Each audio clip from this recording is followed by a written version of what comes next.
Bonjour à tous et bienvenue sur Vélizy TV pour votre journal de la semaine. Nous sommes le vendredi 16 mars et voici les titres du jour. Un petit focus tout d'abord sur un manège particulier de la fête du printemps, un carrousel de 1920. Nous vous présenterons ensuite la nouvelle tactique originale de la ville pour lutter contre la prolifération de pigeons. Et enfin, un aperçu du festival Electrochic qui a démarré hier soir, jeudi 15 mars, à Londres. Dès ce soir, la fête du printemps rouvre ses portes pour un grand week-end de sensations fortes, de l'eau à gagner et d'encas sucrés et salés à déguster.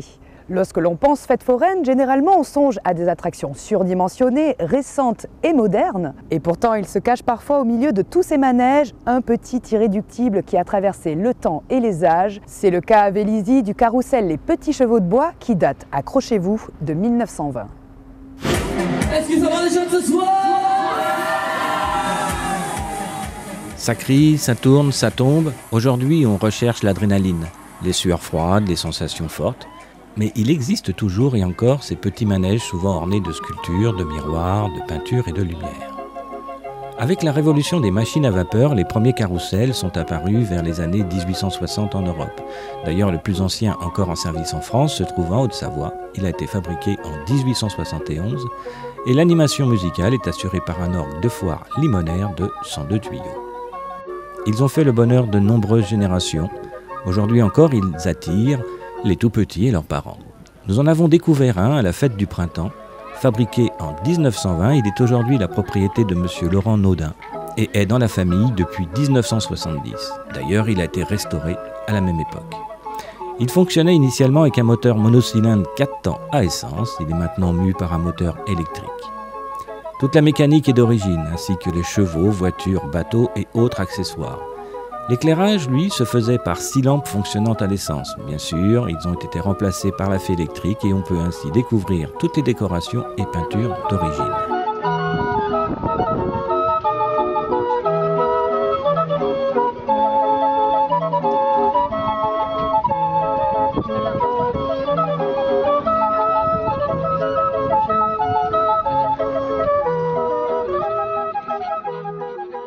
Une petite question pour finir. Pourquoi tourne-t-il toujours dans le même sens ?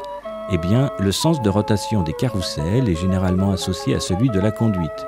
Ils vont donc de gauche vers la droite, comme si on regardait d'un trottoir passer des chevaux. De plus en plus importante et en évolution croissante, la population de pigeons à Vélizy commence à particulièrement gêner les habitants de la ville. Pour enrayer cette problématique, la commune vient de trouver un moyen original, efficace et respectueux de la nature, l'utilisation de rapaces. Des rapaces à Vélizy? Non, vous ne rêvez pas. Il est tout à fait possible que vous croisiez au détour d'une rue dans les quartiers de Louvois, du Mail ou de Mozart, une buse ou un petit aigle mexicain. Ces oiseaux ne sont pas là pour parader et être présentés au public, mais pour effaroucher. Tout est parti d'un reportage que j'ai découvert à la télé sur l'effarouchement des pigeons à la gare de Lyon. Et j'ai trouvé ça super, ça avait l'air d'être efficace. Et donc du coup, on s'est mis en quête de retrouver cette société. Et donc on l'a retrouvée.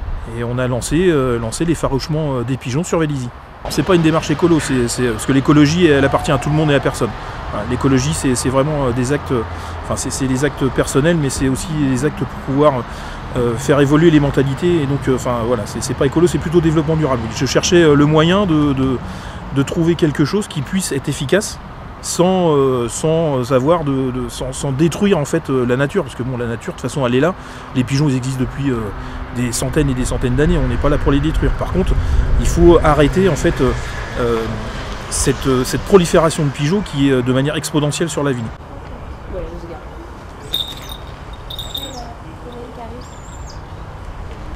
On va attendre une voiture qui arrive.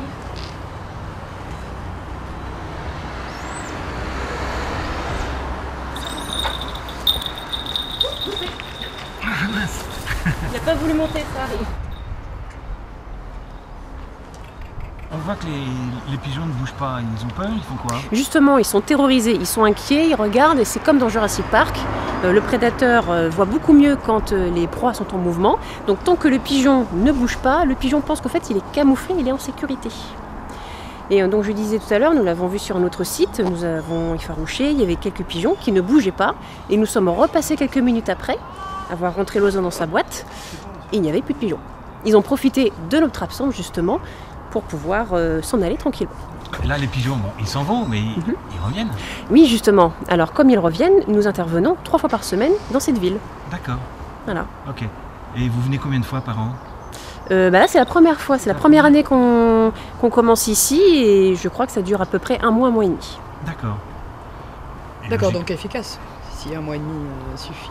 Oui, si un mois et demi suffit, oui, c'est plutôt efficace. Donc l'intérêt, c'est de venir pendant la nichée aussi? Et également, même venir avant la nichée. Avant la nichée. Avant la nichée, pour éviter que des œufs soient déjà pondus. D'accord. Alors, parce que justement, l'effarouchement, c'est pas seulement faire fuir les pigeons, c'est aussi contrôler les naissances. Puisque comme on inquiète les pigeons, on les empêche de se reproduire.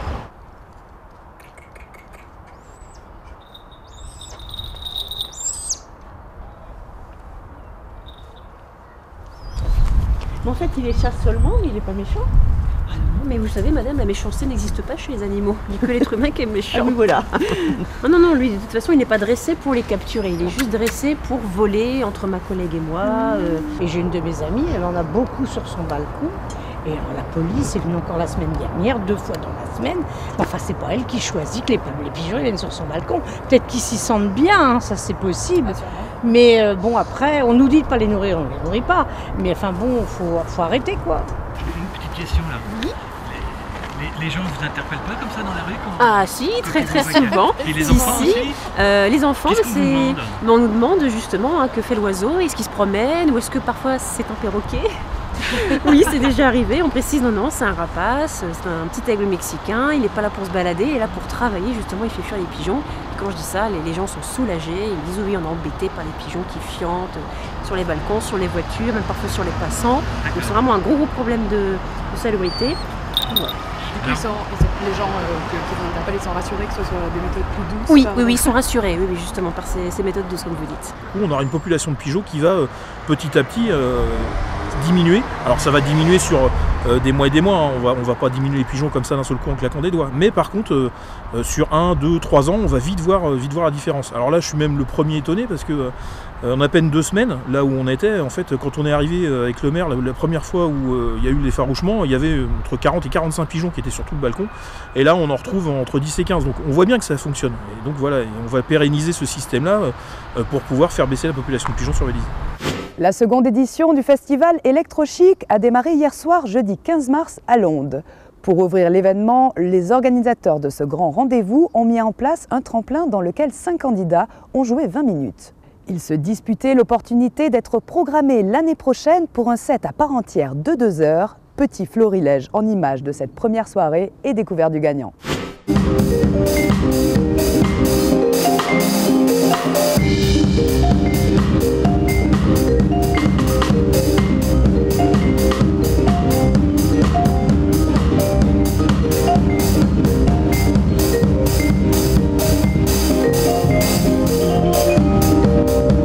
On s'est rencontrés, on a fait une partie de nos études ensemble au Conservatoire de Versailles. Donc on s'est croisés, on était tous en classe de percussion. On a bien accroché, déjà humainement. Ouais, voilà, c'est un peu orienté percu. Et voilà, on a bien accroché humainement déjà. Et puis musicalement, on a pas mal de goûts en commun que tous les musiciens classiques n'ont pas forcément, donc on a bien accroché. C'est axé techno quand même, mais très mélodique. Donc avec un peu de minimal, house, mais voilà, donc avec quand même des sonorités de percussion classique, donc acoustique qu'on mêle du coup au synthé et aux machines pour former un style plus électronique mais avec des sonorités acoustiques à côté.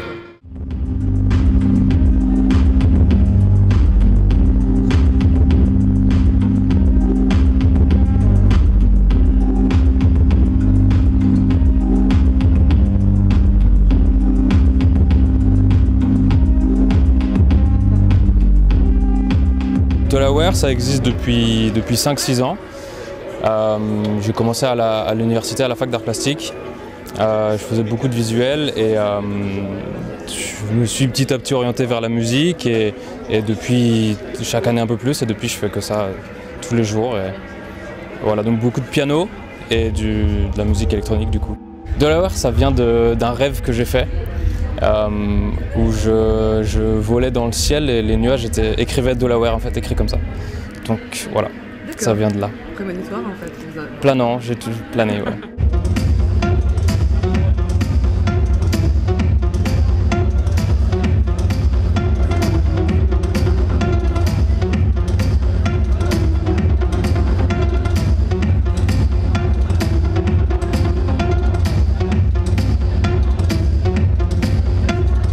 L'artiste que je suis aujourd'hui, c'est en fait un résultat de tout mon apprentissage de la musique. Dès 6 ans, j'ai commencé le classique avec la trompette. Et après, j'ai fait les horaires aménagés au conservatoire, c'est-à-dire que j'avais musique en même temps que le scolaire. Et j'ai continué jusqu'au lycée. Et après, je me suis orienté vers le son, la technique du son, la matière du son, et ça m'a intéressé. J'ai travaillé en radio après. Et j'ai fait un master de création musicale, plutôt musique expérimentale ou musique de film. Donc j'ai fait beaucoup de création en composition, mais tout seul derrière mon ordinateur. Et après ce master, je suis allé 2 ans à Berlin et c'est là où j'ai commencé à faire vraiment de la techno. Et tout ce mouvement, toute cette culture que j'ai adoré, j'essaie de le retrouver en musique et j'essaie de mélanger toutes mes influences aujourd'hui. Et voilà, et là je suis revenu à Paris pour faire un autre master en médiation des musiques. Et c'était mon premier live aujourd'hui, j'avais encore jamais joué de la musique électronique en live.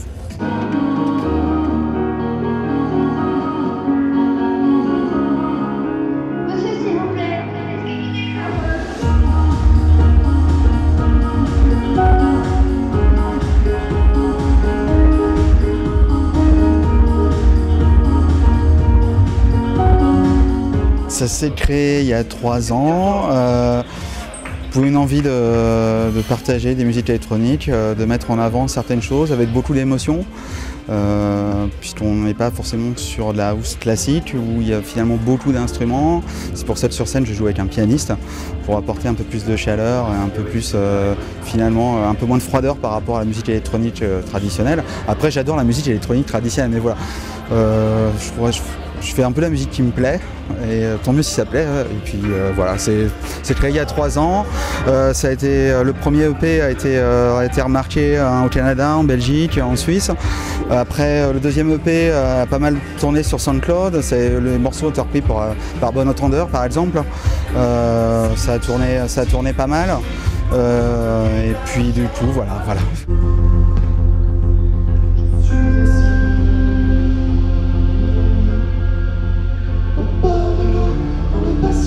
Sous la tonnerre, elle est si belle. Sur un projet, c'est trop fastoche. Elle porte rien, comme elle pas. C'est pas de la soie, cela va de soi. Pourtant, le désir, visiblement, je n'ai rien fait pour susciter ce désir, visiblement. Et qu'à cela tienne, elle prend le vent. Elle me caresse avec sa langue, sa rose langue. Je bande. On était en tournée avec des groupes différents, en fait on tournait ensemble avec, moi j'avais un de mes groupes, lui un de ses groupes, puis je sais pas, ça a bien collé, et je sais pas, en rentrant sur Lyon, on s'est dit bah allez on va faire un truc ensemble, et voilà. Voilà. Exactement. D'électro déjà ou on est Non. plus dans le... C'est ouais, électro parce qu'on a un PC, mais sinon ouais, électro pop quoi, bien pop quand même. D'accord. Voilà, on voulait être tous les deux sur scène, rester tous les deux. On a commencé à écrire les premières tracks dans une chambre tous les deux, comme deux copains, et on a voulu que ça continue comme ça, même en montant sur scène et tout, très simplement. Alors, votre style est assez particulier, c'est un certain parti pris de chanter carrément sur scène, de faire de la gratte. J'avais jamais vu ça dans l'électro. Ouais, d'accord. Comment vous le décririez un petit peu votre style, votre fibre?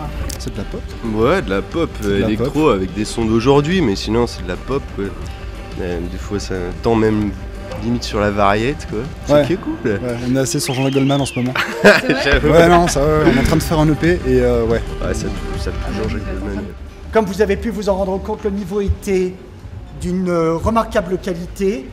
Il était difficile d'ailleurs au moment des présélections de nous départager sur les 5 retenus. Et même si les comptes peuvent laisser apparaître une préférence pour certains, j'ai trouvé moi, pour ma part, le niveau extrêmement homogène et je remercie tous les participants. Je m'y attendais pas du tout. Ouais. Pas du tout. Donc c'est génial. D'accord. Donc on te retrouve l'année prochaine. L'année prochaine, ouais. L'édition l'année prochaine. D'accord. Trop bien. Ok. Bah, écoute, à l'année prochaine. Merci beaucoup. À l'année prochaine, ouais. Je suis très content. D'abord parce que j'avais peur que ce soit un bide. Et ensuite parce qu'il y avait une fraîcheur, il y avait de la générosité et que j'ai très envie d'ouvrir cette maison à un jeune public. Quand je dis un jeune public, c'est 18-30 ans, que je pense qu'on est en bonne voie et que l'électro est une écriture musicale qui mérite d'être reconnue à Vélizy aussi. Pour ce week-end, vous n'êtes pas sans le savoir, le 17 mars sacre chaque année la fête irlandaise de la Saint-Patrick. Pour l'occasion, parez-vous de vos plus beaux habits verts et venez vous abreuver de quelques bières bien mousseuses. Soit samedi soir à l'Atelier Cannelle où un buffet à volonté et 2 concerts vous attendront. Soit dimanche à 16h au centre Maurice Ravel avec la représentation du groupe Celtic Whirl. À bientôt sur Vélizy TV.